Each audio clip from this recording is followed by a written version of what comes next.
Mamdani, he is talking about his comments about Israeli Prime Minister Benjamin Netanyahu. So in a video released last night, the mayor called the prime minister a war criminal, and he addressed that at a press conference today.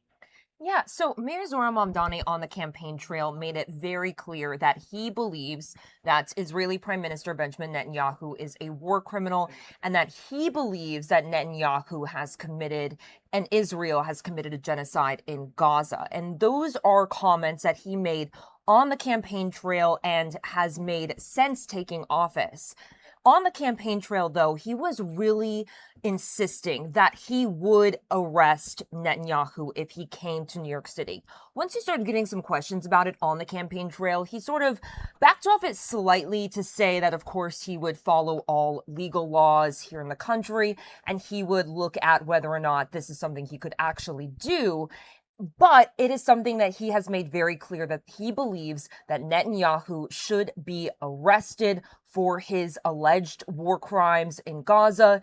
And he's pointed repeatedly at the International Criminal Court, which we're going to get to in a second. But Mamdani really has said and doubled down that he believes that Netanyahu should be arrested. But then last night, he released a video saying that he does not have the legal authority to arrest Netanyahu, which is pretty widely known and accepted from a lot of legal experts that have been weighing in on the issue now for several months. And so some of the big questions today came from whether or not he sort of has dragged out this messaging and how long he's known about whether or not he could arrest Netanyahu and the fact that he can't. So, as you know, the International Criminal Court, the United States does not recognize the authority of the International Criminal Court, but the ICC, or the International Criminal Court, has issued a warrant for Netanyahu's arrest. But again, the United States does not recognize their authority, nor does it allow for the prosecution of any American citizens through the ICC. But there is a warrant out for his arrest through the ICC, and Mamdani has said that he believes that Netanyahu should face his alleged war crimes.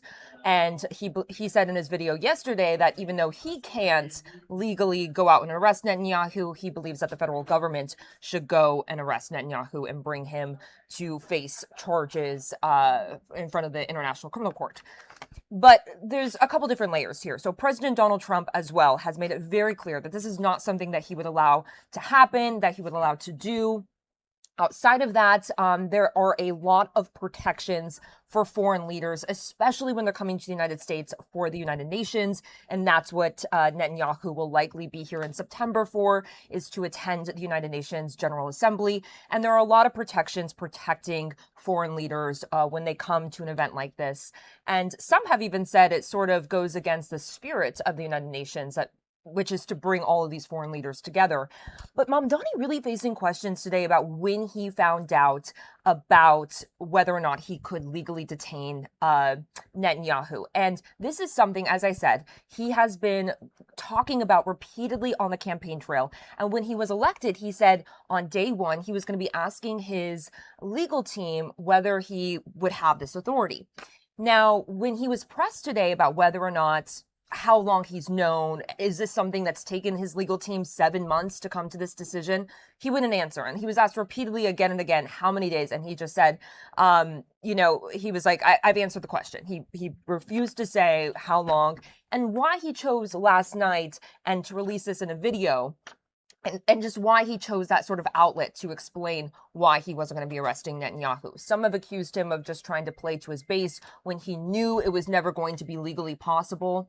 Another issue that's really come up is his messaging. He's focused so much on Israel. There are other warrants that have been issued by the International Criminal Court for other leaders besides Netanyahu. But Mamdani has chosen to spend the majority of his time talking about Netanyahu.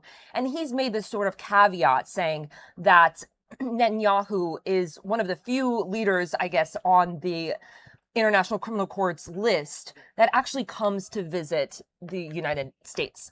And for example, there are Hamas leaders on that warrant. Most of them are dead, but there are some of those. And so he was asked today about that as well, if he would have that same criticism, but he sort of goes back to this caveat of that they are not accepted by the United States, they're not welcome, and they're not coming in and visiting like Netanyahu is.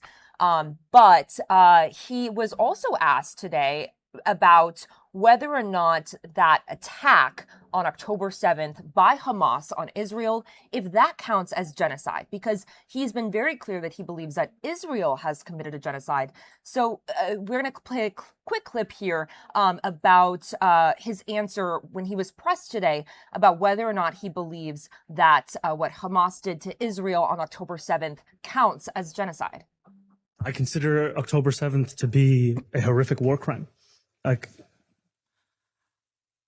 I've considered it to be something that should be deeply opposed with every single fiber of our being. Frankly, I know that there are Jewish New Yorkers who agree with my analysis. There are those who disagree with my analysis. And my responsibility to them is to ensure that they are cherished, they are celebrated, and they are safe in their city.